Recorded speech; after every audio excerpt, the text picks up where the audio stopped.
Hello guys, welcome my YouTube channel. तो previous video में हमने चैप्टर 14 के इंट्रोडक्शन को कंप्लीट कर लिया। अब जिन बच्चों ने इंट्रोडक्शन की वीडियो नहीं देखी तो इंट्रोडक्शन की वीडियो ज़रूर देखो, उसके बाद एक्सरसाइज को सॉल्व करो।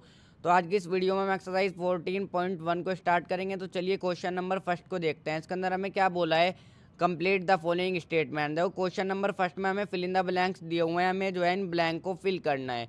तो फर्स्ट वाले पार्ट को देखते हैं। इसके अंदर हमें क्या बोला है, देखो probability of an event E plus में probability of an event not E. देखो क्या बोला है, probability of an event E plus probability of the event not ई।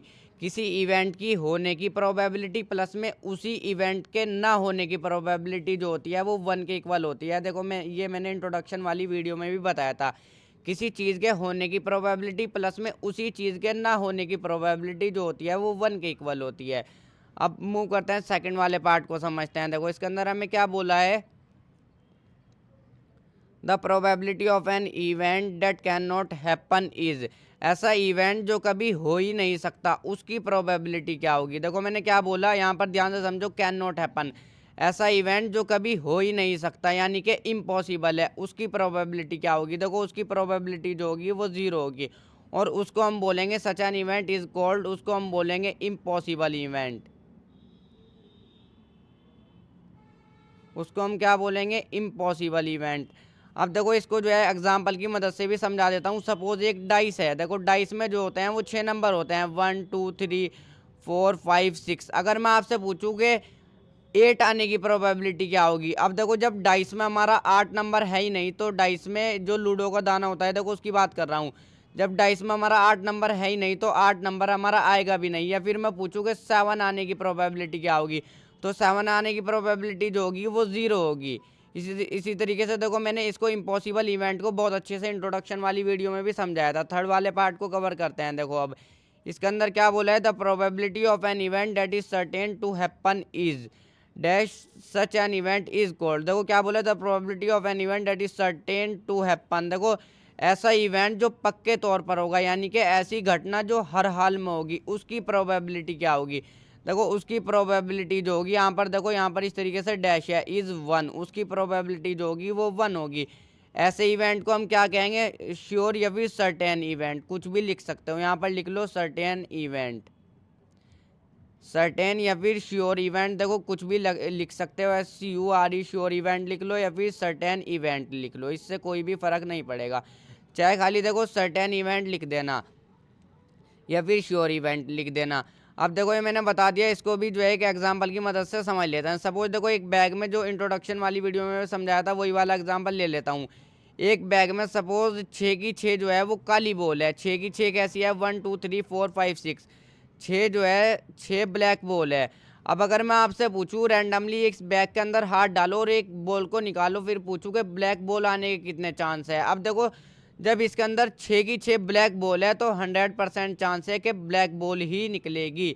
तो ऐसे इवेंट को जो देखो मैंने क्या बताया, the probability of an event that is certain to happen, ऐसा इवेंट जो पक्के तौर पर होगा यानी कि ऐसी घटना जो हर हाल में होगी। अब देखो यहाँ पर ये ऐसी घटना है जो हर हाल में होगी, इसके अंदर से जब 6 की 6 ब्लैक बॉल है तो ब्लैक बॉल ही निकलेगी। इसकी प्रोबेबिलिटी 1 किस तरीके से होगी, देखो ये भी समझा देता हूँ। प्रोबेबिलिटी किस तरीके से निकालते हैं, अपॉन में लिखते हैं हम total number of outcome. Total number of outcome यानी कि टोटल बॉल को लिखो, कितनी है, 1 2 3 4 5 6, 6 है तो 6 लिख लो। अब ऊपर लिखते हैं फेवरेबल आउटकम, तो ब्लैक बॉल के लिए प्रोबेबिलिटी निकाल रहे हैं, तो ब्लैक बॉल कितनी है, 1 2 3 4 5 6, 6 की 6 ब्लैक बॉल है तो 6 को 6 से डिवाइड करेंगे तो 1 आ जाएगा। इस तरीके से प्रोबेबिलिटी होती है 1। अब देखो फोर्थ वाले पार्ट को समझते हैं, इसको थोड़ा ध्यान से समझना। क्या बोला है, the sum of the probabilities of all the elementary events of an experiment is. अब देखो क्या बोला है, किसी भी एक्सपेरिमेंट के एलिमेंट्री इवेंट्स की। अब देखो यहाँ पर दोबारा से पढ़ता हूँ इसको, the sum of the probabilities of all the elementary events of an experiment is dash. देखो किसी भी एक्सपेरिमेंट के एलिमेंट्री इवेंट्स की प्रोबेबिलिटीज़ का सम, देखो प्रोबेबिलिटीज़ के सम की बात हो रही है, प्रोबेबिलिटीज़ का सम जो होता है वो 1 होता है। दोबारा से इसको समझो, क्या बोला है, द सम ऑफ द, देखो किसी भी एक्सपेरिमेंट के एलिमेंट्री इवेंट्स की प्रोबेबिलिटीज़ का जो सम होता है वो 1 होता है। देखो इसको जो है यहाँ पर मैं एग्जाम्पल भी दे देता हूँ। देखो इस एक एग्जांपल को लिखा है मैंने, डाइस का एग्जांपल ले लेता हूँ। देखो इसके अंदर जो होते हैं 6 आउटकम होते हैं, 1 2 3 4 5। डाइस को इस तरीके से फेंकूंगा तो 6 नंबर में से कोई सा भी आ सकता है। तो ये 6 आउटकम ही जो है हमारे एलिमेंट्री इवेंट्स है। अब देखो 1 के लिए प्रोबेबिलिटी होगी 1/6, 2 के लिए प्रोबेबिलिटी होगी 1/6, 3 के लिए 1/6, 4 के लिए मैंने अलग अलग प्रोबेबिलिटी लिखी है। तो जब इन सभी को ऐड करोगे ना तो रिजल्ट में हमें 1 ही मिलेगा। देखो एलसीएम आ जाएगा 6, 6 को डिवाइड करो 6 से 1, 1 की मल्टीप्लाई 1 में 1, 6 को डिवाइड करो 6 से 1, 1 की मल्टीप्लाई 1 में 1, इसी तरीके से 1 आता रहेगा। 1 2 3 1 2 3 4 5 6, 6 बार जो है 1 आ जाएगा। एलसीएम लेके देखो सॉल्व करना तो आपसे आता ही होगा अच्छे से। तो देखो 1 2 3 4 5 6, तो 6/6 क्या मिल जाएगा रिजल्ट में? 1 मिल गया। देखो एक और एग्जांपल ले लेता हूँ। देखो कोइन है, हेड आएगा या फिर टेल आएगा, 2 आउटकम है इसके अंदर। तो ये दोनों ही कोइन के जो है एलिमेंट्री इवेंट्स है। देखो मैंने आसान सी अपनी लैंग्वेज में करके लिखा है, हेड और टेल ये दोनों ही जो है कोइन के एलिमेंट्री इवेंट्स है। अब देखो हेड आने की प्रोबेबिलिटी क्या होगी? 1/2। टेल आने की प्रोबेबिलिटी क्या होगी? 1/2। इनको ऐड कर दो, देखो 1 1 क्या हो जाएगा? 2 आ जाएगा, नीचे अपॉन में 2 आ जाएगा। एलसीएम लेकर सॉल्व करोगे देखो तो 2 से 2 को काटोगे तो रिजल्ट में 1 मिल जाएगा। एक और एग्जांपल देखो दे देता हूँ। सपोज ये जो है देखो बैग है, इसके अंदर जो है 2 ब्लू बॉल है देखो, और एक जो है वो रेड बॉल है। अब तो टोटल एलिमेंट्री इवेंट्स कितने हैं इसके अंदर? 2 हैं। यानी कि जब हम बैग में हाथ डालेंगे तो ब्लू बॉल ही आएगी या फिर रेड बॉल ही आएगी। एलिमेंट्री इवेंट्स कितने हो गए? 2 हो गए। तो इवेंट 1 तो हो गया यानी कि रेड बॉल आए, इवेंट 2 हो गया या फिर ब्लू बॉल आए। तो रेड बॉल के लिए प्रोबेबिलिटी क्या हो जाएगी? देखो ये तो पता होगा ना प्रोबेबिलिटी किस तरीके से निकालते हैं। देखो ऊपर तो लिखते हैं फेवरेबल आउटकम, रेड बॉल कितनी है? 1 है तो 1 लिख दो। नीचे लिखते हैं total number of outcome, total ball कितनी है? 1 2 3 3 है। अब ब्लू बॉल के लिए प्रोबेबिलिटी क्या हो जाएगी? 2/3। ब्लू बॉल कितनी है? 2 है तो फेवरेबल आउटकम 2 है तो 2 लिख दो। अपॉन में लिख दो total number of outcome, total ball लिख दो यानी कि 3 है। तो इस तरीके से प्रोबेबिलिटी को निकालो, इनको ऐड कर दो। देखो 3 एलसीएम आ जाएगा। अब 3 को डिवाइड करो 3 से 1, 1 की मल्टीप्लाई आई 1 में तो 1 प्लस में 3 को डिवाइड करो 3 से 1, 1 की मल्टीप्लाई 2 में तो 2। तो यहाँ पर से क्या आ जाएगा? 3/3। तो देखो 1 मिल गया। तो अब मैंने अपनी लैंग्वेज में एक आसान सी लाइन लिखी है ताकि अच्छे से समझ जाओ। जब हम किसी एक्सपेरिमेंट के सारे पॉसिबल आउटकम की प्रोबेबिलिटीज़ को, देखो क्या लिखा है, आउटकम्स की प्रोबेबिलिटीज़ को ऐड करते हैं तो ये 100% पॉसिबिलिटीज़ को कवर करता है।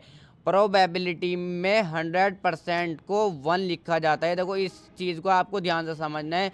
प्रोबेबिलिटीज़ में 100% को जो है 1 लिखा जाता है। अब वापस से आ जाते हैं अपने 4th वाले पार्ट की तरफ ही।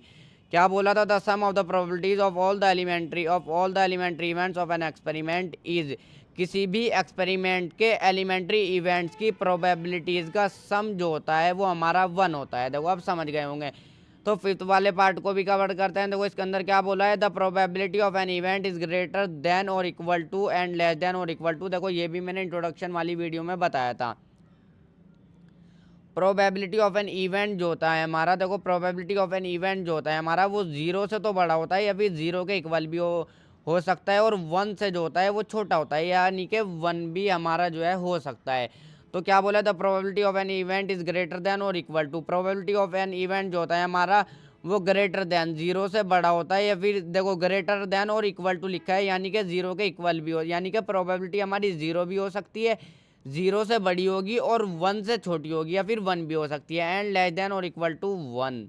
तो यहाँ पर जो है इस पार्ट के साथ ये क्वेश्चन नंबर 1 कंप्लीट हो जाता है। देखो क्वेश्चन नंबर 2 को जो है नेक्स्ट वीडियो में कवर करेंगे। इस वीडियो को यहीं पर ही रोकते हैं। वीडियो को लाइक और चैनल को सब्सक्राइब कर लो। अब नेक्स्ट